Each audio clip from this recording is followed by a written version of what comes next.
PSC हा मोठा विषय आहे. हो.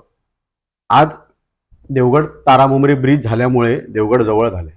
पूर्वी माझ्या गावातनं देवगडला सरकारी रुग्णालयात जायचं असेल तर 17 किलोमीटरचा प्रवास करून जायचं होतं. होडीन द पेशंट घेऊन जाऊ शकत नव्हतं. तोपर्यंत त्या पेशंटचं तो जगेल की मरेल ही अवस्था असायची. आज ब्रिज झालाय, देवगड रुग्णालय जवळ झालंय. पण पीएससी हा एक महत्वाचा घटक आहे आरोग्य व्यवस्थेतला. त्या पीएससीची अवस्था काय आहे? जी आपली प्राथमिक आरोग्य केंद्र आहे त्याची अवस्था काय आहे? तिथे डॉक्टर आहेत का? तिथे हवा तेवढा योग्य तो स्टाफ आहे का? तिथे यंत्रणा आहे का? यंत्रसामुग्री आहे का? मग ह्याची जबाबदारी कोणाची आहे? ही जबाबदारी जिल्हा परिषद, पंचायत समिती किंवा ग्रामपंचायत लेवलला पाठपुरावा करून काम करू शकतो. अगदी जिल्हा रुग्णालयापर्यंतची कामं सगळी ती मंत्री असतील, आमदार असतील, खासदार असतील, यांची असतील, मान्य आहे.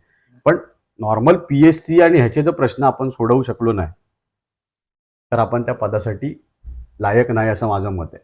म्हणून माझा पहिला मुद्दा आहे की आरोग्य व्यवस्था.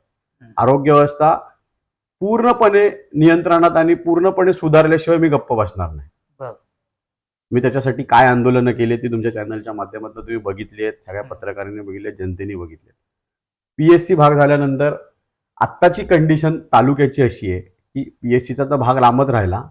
देवगड रुग्णालयात एखादा पेशंट घेऊन गेलो की तिथे पेपर बनतो, चेक होतात पेशंट, कणकवलीला घेऊन जा उपजिल्हा रुग्णालयात. ते झालं की तिकडून कणकवलीवरून पेशंट निघतो ओरसला.